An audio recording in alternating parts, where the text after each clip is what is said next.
쇼가 거의 끝나는 중입니다. 두 남자가 서로 끌어안은 채 한참 동안이나 그대로 울고 있습니다. 사람들은 이들에게 박수를 보내고 격려를 하고 있습니다. 왜 이러는지 모르면서도 감동적입니다. 이들에게는 어떤 사연이 있는 걸까요? 서 있던 사람은 유명한 랩 가수 카네 웨스트이고 와서 끌어안은 사람은 버질 아블로. 그는 2018년 타임즈가 선정한 세계에서 가장 영향력 있는 인물 중 하나입니다. 이 둘의 사연은 이렇습니다. 2009년 패션회사 팬디의 인턴으로 같이 입사해서 한 달에 60만 원 받으면서 함께 고생을 했던 친구입니다. 지금 이 둘은 각각 엄청난 스타가 되어서 루이비통 패션쇼에서 다시 만난 것입니다. 함께 고생하던 시절이 생각나고 지금은 성공한 그들의 모습에 서로 감격해서 우는 것입니다. 오늘은 버질 라블로 성공 스토리를 알아보겠습니다. 버질 라블로는 아프리카 출신 미국 이민 1세입니다. 토목과 건축을 전공했지만 아트 딜렉터로 패션 디자인과 음악 DJ 활동을 합니다. 2012년 자신의 첫 패션 브랜드 피렉스 비전을 런칭하는데 여기에 유명한 일화가 있습니다. 인기 없는 싼 티셔츠를 대량 구입한 다음 그 위에 그림이나 큰 글씨를 프린트하고 피렉스 비전 상표를 붙여서 되파는 것이었습니다. 이것은 기존 브랜드를 전혀 다른 브랜드로 바꿔서 파는 것입니다.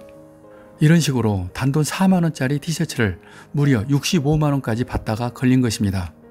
이것은 당연히 사기다, 속임수다 하는 비난을 받게 되지만 오히려 그는 이것 때문에 유명해졌습니다. 이런 그를 위해서 제가 대신 변명을 한다면 기성품을 사서 2차 가공을 해서 파는 사업입니다.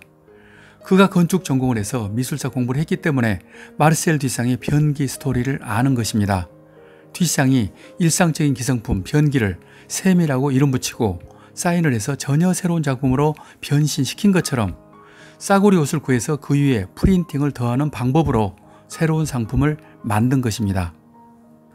그의 예술 철학은 이것입니다. 아블로는 기존 창조물에 단 3%만 변화를 줘서 새 디자인을 만든다는 3% 접근법이 유명합니다. 이것은 처음부터 끝까지 자신이 할 필요가 없다. 잘되고 좋은 것은 합하고 뺄 것은 빼고 해서 자기 스타일대로 만들어 버린다는 것입니다. 이 방법은 문제가 있어 보이지만 아무도 이 방법이 틀리다고 할 근거는 없습니다. 누구든지 처음부터 끝까지 100% 혼자 창조하는 사람은 없을 뿐더러 그럴 필요조차도 없다는 것입니다. 실제로 그는 진짜 옷을 만들 줄 몰랐다고 솔직하게 말해버렸습니다. 유일하게 할 수 있는 것은 포토샵입니다. 그의 친구 카니 웨스트는 그를 포토샵의 천재라고 하면서 너보다 포토샵을 잘하는 사람은 없을 거라고 했습니다. 그런데 이 방법이 통했습니다.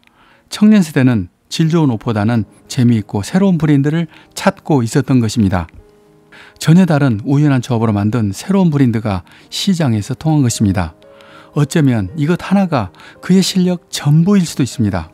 진짜 놀랄 일은 지금부터입니다. 버질 아블로는 세계 최고의 명품 브랜드 루이비통의 수석 디자이너로 발탁됩니다. 세계는 경악했습니다. 패션을 전공한 사람도 아니고 아프리카 가나에서 온 흑인 이민자가 루이비통 그 명품을 디자인한다는 것입니다. 이것으로 루이비통의 역사와 전통 하나가 깨진 것입니다. 이제 루이비통은 망할 거라는 사람도 생겼습니다. 그래도 버질 아블로는 수년이 지난 지금까지도 건재했습니다. 전문용어로 암시랑 안 하고 오히려 더 잘 됐습니다. 이제는 보수적이고 딱딱한 루이비통이 대중적이고 젊은 이미지까지 생겼으며 매출은 더 급증했습니다.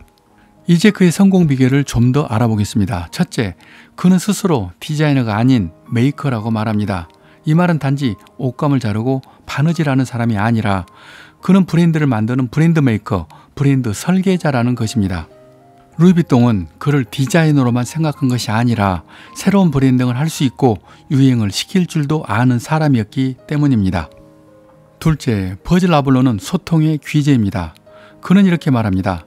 100년 이상 된 제품과 브랜드를 12살 아이에게 전달하는 것은 쉬운 일이 아닌데 내가 그 일의 전문이다.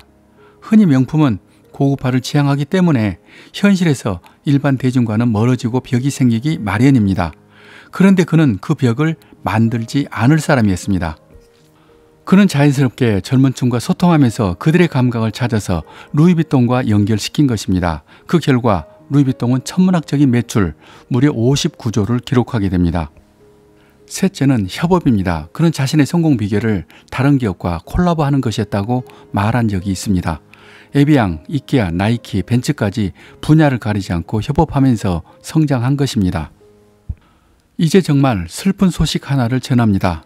2021년 11월 29일 이렇게 소중한 천재 버질 아블로가 세상을 떠났습니다.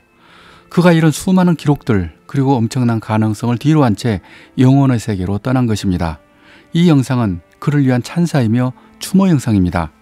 LVMH 아르노 회장은 성명을 발표했습니다. 그는 천재적인 디자이너였을 뿐 아니라 선구자였고 아름다운 영혼과 위대한 지혜를 가진 사람이었다고 깊은 애도를 표했습니다. 그는 소외받던 흑인이었지만 그 근엄하고 잘난 패션 제국에 혼자 들어가서 성역을 깨고 경계를 허물어버리는 진정한 의미의 개척자였습니다. 그는 떠났지만 이 시대 혁신을 꿈꾸는 수많은 사람들에게 깊은 영감을 주었습니다.